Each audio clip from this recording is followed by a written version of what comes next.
What is going on, guys? Phil here from Philscraftcorner. Today we're taking a look at this little air compressor.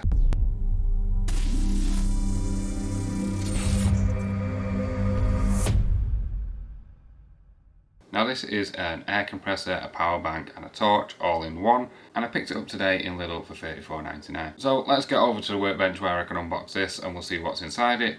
We'll have a look at what settings it's got and everything, and then I'll give it a good charge, we'll give it a test out, and then we'll see what it's capable of.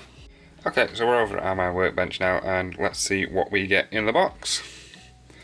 On the side of the box you just have what's included, so you get a little pouch, get a football nozzle, you get a Schrader valve, I think it is, it's the smaller bike valve, and then you get the standard valve and a charging wire. Dimensions here, 74mm, 156mm by 49mm, so that's roughly 3 inches wide, 6 inches high and 2 inches deep, with a 128mm flexible hose. Shows you which valves you should use for which types of things. So part A will be used for cars and motorbikes, B will be used for footballs, along with A plus B, so you screw this onto the end, and it shows you some rough pressures that you should have on those.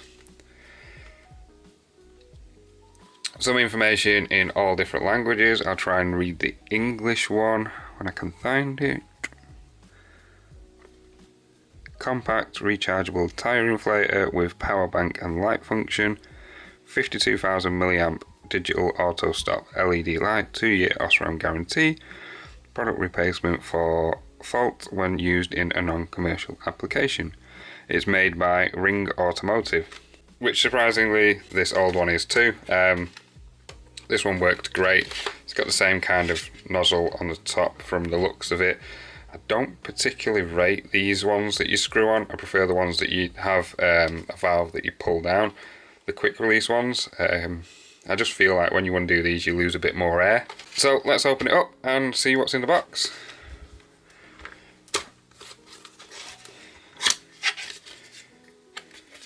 On the top of the box you have your USB cable. It's a micro USB, so if this is a little short for you then you can use any other micro USB. You get the bag, which is kind of a nice feeling canvasy bag. I think it might be a neoprene, maybe waterproof-ish bag, and some instructions.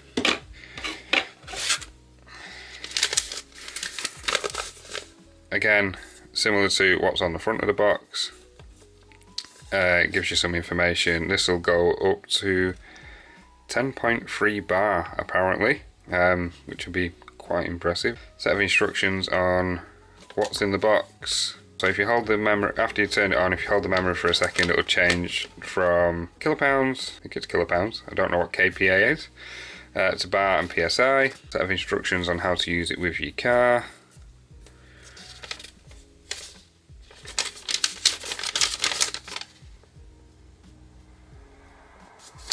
Some safety information and a declaration of conformity.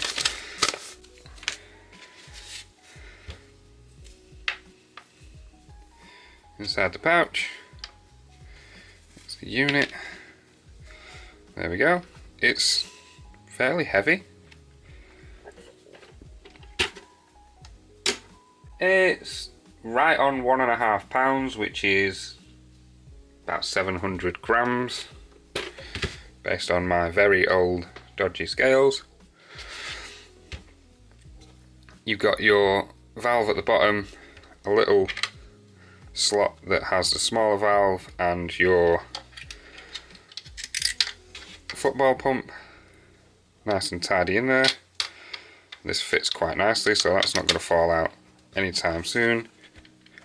Doesn't even rattle around in there, that's good. In the bottom here you have your charge in and your out, so this is how you charge your phone or other USB devices I'm probably using this most for my camera when I'm out and about, because as you've seen from other videos I let my camera die fairly often. You got your torch on the top, which isn't actually on because I've not turned the unit on, and your valve for that, you push and it slides out. You have a nice flexible valve on there. Again, you've got the turning, this just screws in like so. You get yourself a nice walkie-talkie. So let's peel this little sticker off.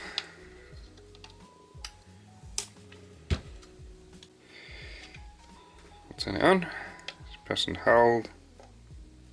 There we go, nice digital readout. You can set your PSI,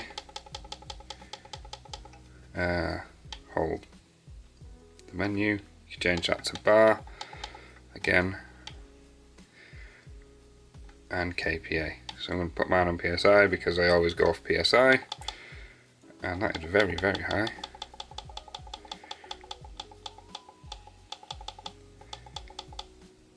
Can we hold?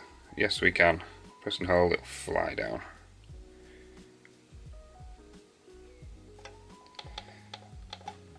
Always check your car owner's manual for your PSI. From what I can see, there's no battery readout, so you're just going to have to, I don't know, maybe guess how much battery you've got.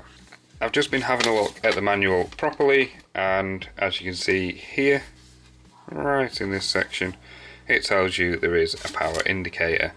Green is above 50%, yellow is 20 to 50%, and red is below 20%. Don't know if you noticed when I had it on, let's turn it on now, it is orange, so I'm assuming that's the yellowy colour. So we are below 50% but above 20%. You've got some auto settings, or you can set your own like I did manually by pressing it up and down. Torch button on the top, there we go. It's not the brightest torch. When it's a bit darker later on, I'll give it a test and we'll see how much we can see with the torch.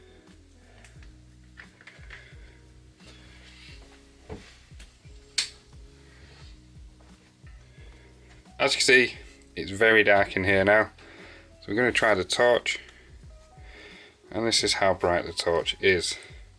It's holding pretty close. It's not too bad, you can see most of it.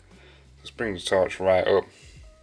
This is now above the camera, and we're around 2 foot away from this now.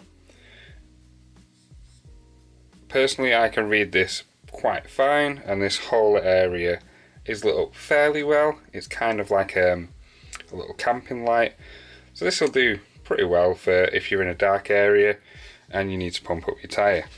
Let's power it on and we'll see how loud it is.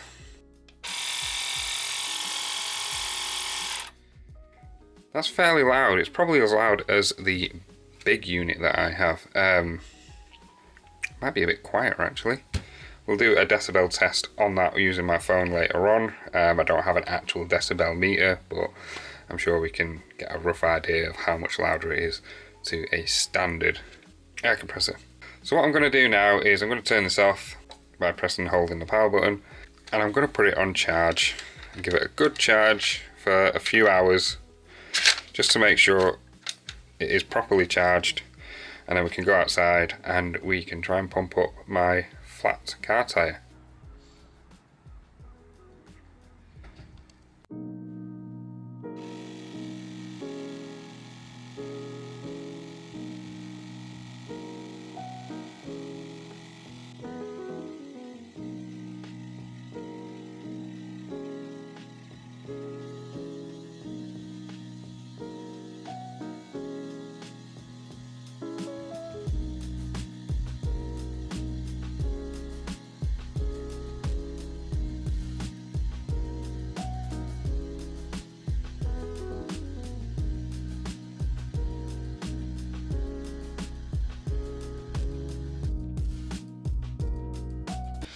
Right, it's quieting down now out here, so I can actually speak to you. This cut off itself when it was going to hit to 37.5, which is brilliant.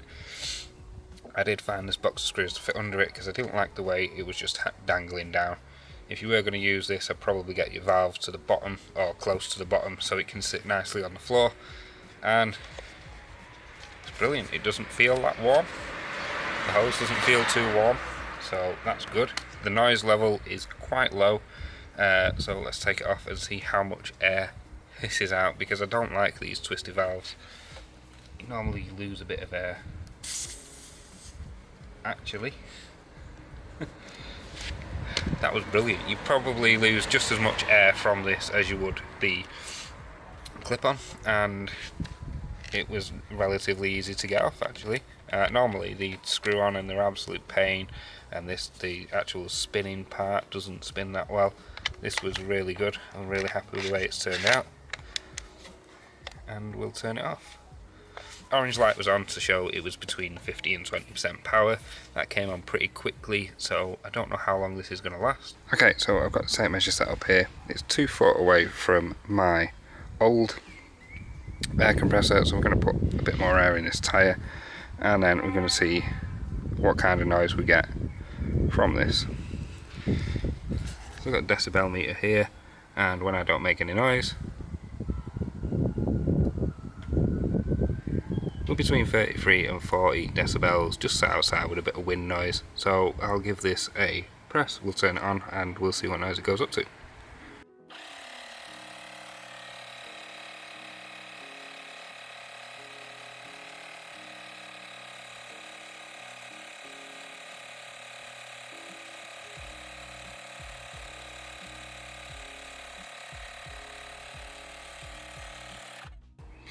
As you can see, 2 foot away, this is around 70 decibels, 72, so I'll get my new little compressor hooked up, and hopefully I can reach the top of this tyre. I might have to roll the car forward a little bit to bring it to the bottom, but we'll see what we can do. Okay, I've got my Osram air compressor hooked up. I did have to roll the car forward a little bit. This is still hanging from the tyre, but it's pretty close to the floor, and this is again 2 foot away. And we're going to test to see if it's any louder than the other one.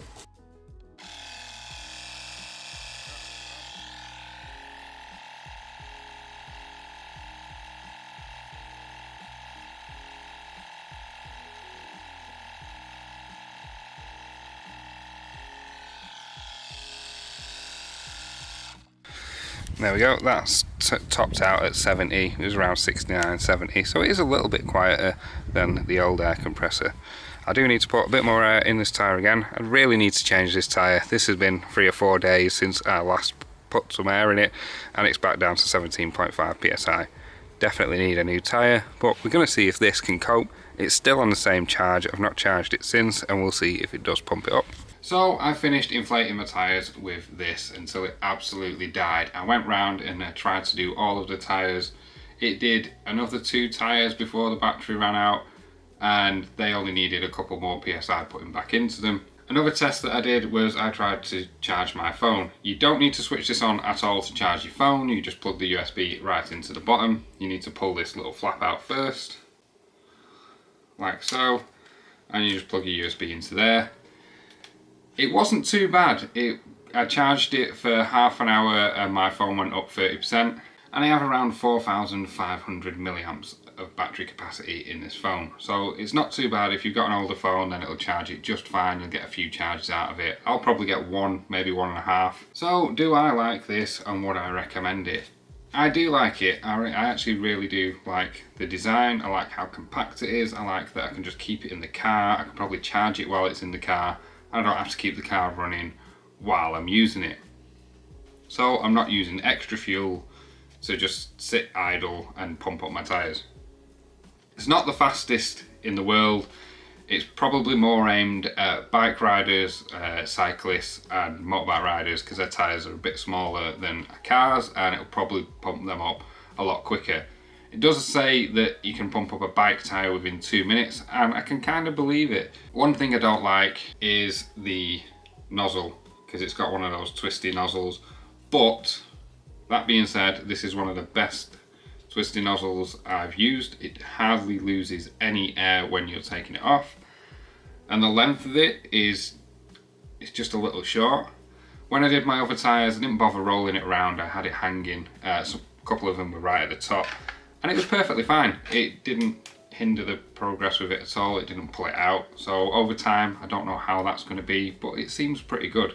You have got a decent seal on here for an O-ring, and you've got a decent seal on the actual twisted turny bit. The memory functions work absolutely brilliant. They keep their memory even after the battery's gone completely flat, so that's amazing. I really like that feature. You don't have to mess around and change the setting every single time, and you can set it up for different devices that you've got. It was a little bit quieter than the old compressor. It's a compressor, they're going to be fairly noisy anyway, but it does seem to be pretty decent in that sense. I'm going to have a play around. I'm going to see if I can use this maybe around the workshop as like a mobile air compressor when I don't want to plug my big air compressor in and just blow some dust off something small. It might work brilliantly for that. The torch isn't that great, but if you're in a pitch black environment and you need a bit of light, it will work really well. The torch on my phone will work 10 times better, it's so much brighter. But that's it, the Osram mini air compressor. This is $34.99 at Lidl, and I do recommend picking one up. If you do travel around, especially on a bike or a push bike, these are absolutely ideal. You can throw them in your backpack, they're not that heavy, it's a lot easier to use than a foot pump, and it's brilliant, absolutely great. So pick yourself one up if you're in the market for one of these. It's a good little gadget. So thanks for watching, guys. I know these review videos are a bit far and in between, and if you want me to do more review videos, then just let me know. Stick a comment down below if you do enjoy these videos. Hit that like button, it really does help my channel grow, and it makes me want to make more of these kind of videos for you. And if you do want to see more content like this, then hit that subscribe button just so you don't miss out on any future content from me. I will catch you guys in the next video. Thanks for watching, I'll see you then.